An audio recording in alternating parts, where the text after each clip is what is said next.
Dara tertawa lepas saat kartun kesukaannya berhasil menggelitik lambung. Begitu pula suaminya ikut terpancing bukan karena kartun yang lucu tapi gara-gara cara tertawa istrinya sampai segitunya, mulai dari ujung kerudung sampai mata kaki semua digerakkan.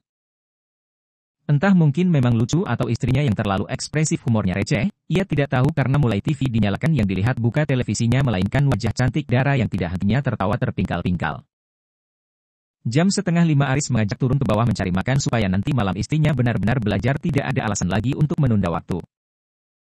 Sudah. Ayo makan nanti keburu maghrib, ajak Aris setelah memutar badan menghadap ke arah istri kecilnya. Bibir awalnya mengerucut baru juga sebentar lihat televisinya sudah dimatikan tapi itu tidak lama sebelum mengangguk tersenyum, menyadari jika tidak segera makan nanti waktu terlalu mepet azan maghrib. Tapi, nanti belajarnya sampai jam 8:30 terus darahnya tidur jam 9:30, boleh, tawarnya lagi dengan tangan refleks atau lupa menahan lengan Aris. Aris sedikit tersentak jantungnya menerima sentuhan tiba-tiba, boleh.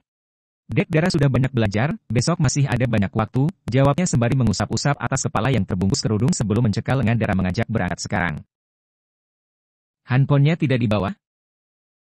Gadis itu menggeleng, nanti kalau abah telepon biar di nomor Mas Aris saja. Meski Dara lebih irit bicara dibanding kedua adiknya tapi di mata itu terpancar sekali kebahagiaan. Dek Dara boleh ambil semua yang Dek Dara mau, semuanya sudah disediakan untuk kita oleh pihak hotel. Sekali lagi matanya membulat bersinar mendengar penuturan sang suami, dengan semangat diikuti dari belakang sampai keduanya benar-benar merasa kenyang. Penutup Dara menikmati es krim aneka rasa dengan beberapa buah yang terpotong di atasnya. Malam pun tiba, seperti kesepakatan setelah menyelesaikan ibadah keduanya mempelajari buku kompilasi soal UAN yang selalu Dara bawa kemana saja.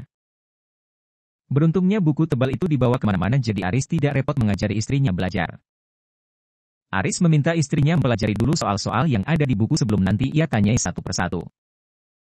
Sambil menunggu dia mengemil buah anggur yang ada di depannya mengawasi istrinya belajar. Hak.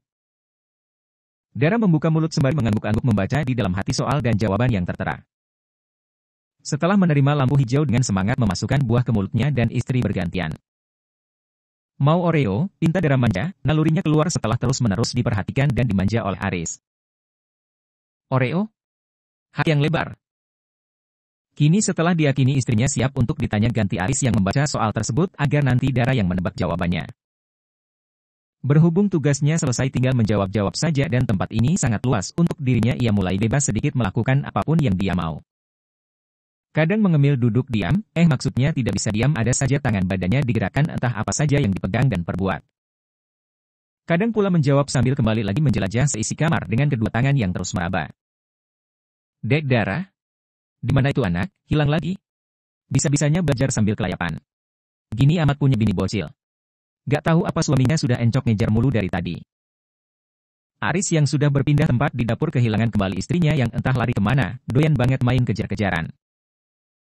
Setelah mengelilingi seisi ruang sampai di balik tirai-tirai yang berkumpul tidak lepas dari incarannya tapi tetap saja tidak didapati keberadaan istrinya membuatnya khawatir, masak ia itu anak lari-lariannya sampai keluar. Namun, saat hendak menuju pintu didengar lirih suara gemercik dari dalam lemari yang tertutup rapat. Masak ia. Dek Dara, ngapain? Ternyata anak yang dicari sedang asyik bermain di dalam lemari dengan kaki putihnya jinjit mencoba menyentuh besi yang terbujur panjang di atas kepala. Tangannya menyingkirkan bulatan-bulatan kecil yang melingkar dari atas kepala setelah mendapati ternyata kepalanya tidak kunjung menyentuh bulatan meski ia sudah berjinjit, apa ia sependek itu? Hah? Ini lemarinya besar, Dara masuk ternyata ini tinggi betul. Iya, nanti Dek Dara masih bisa tumbuh tinggi lagi. Sekarang belajar dulu. Tadi jawabnya apa? Yang B sebentar, ini isinya apa? Sabar Aris, sabar. Istrimu masih tahap ekspor, bujuknya untuk kepala di dalam hati.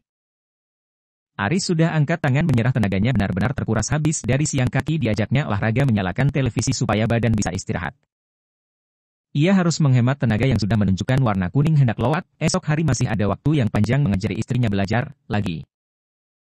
Loh, kok sudah dinyalakan kan masih kurang 10 menit lagi? Tidak apa-apa. Sini, lihat TV. Katanya mau lihat televisi. Meski istrinya hanya tidur di kasur tapi tidak bisa menjamin akan bertahan lama, ini saja pantat baru 5 menit ditaruh di sofa mau coba diangkat lagi. Oh tidak bisa, sudah terlanjur menempel senempel-nempelnya bersama punggung. Aris yang seharian diajak istrinya kejar-kejaran tepar di sofa tidak lama setelah televisinya dinyalakan sampai jam menunjukkan pukul 9:30 Tet. Mas Aris, sudah jam 9:30. Ayo tidur, Dara membangunkan mengejak pindah ke kasur. Dek Dara duluan. Mas masih mengantuk berat, nanti Mas Aris menyusul.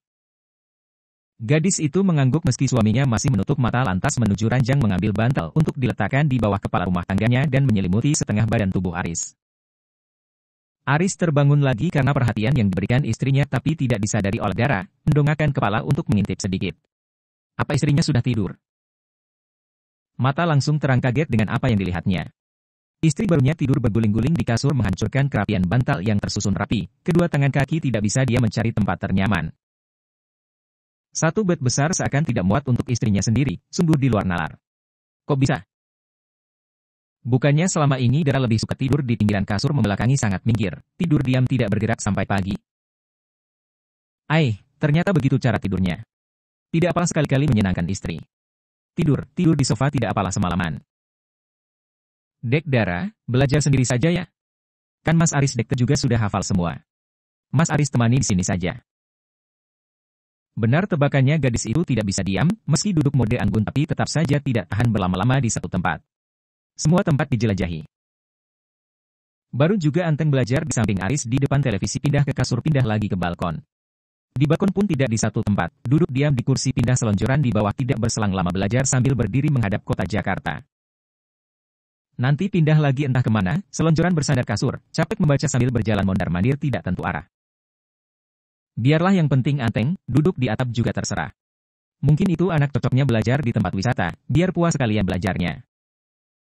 Menyelam sambil minum air, Rukalia mengajak Dek Dara yang gak mau diam ke tempat wisata alam tapi gempor gak ya kaki? Lah kemana itu anak hilang lagi?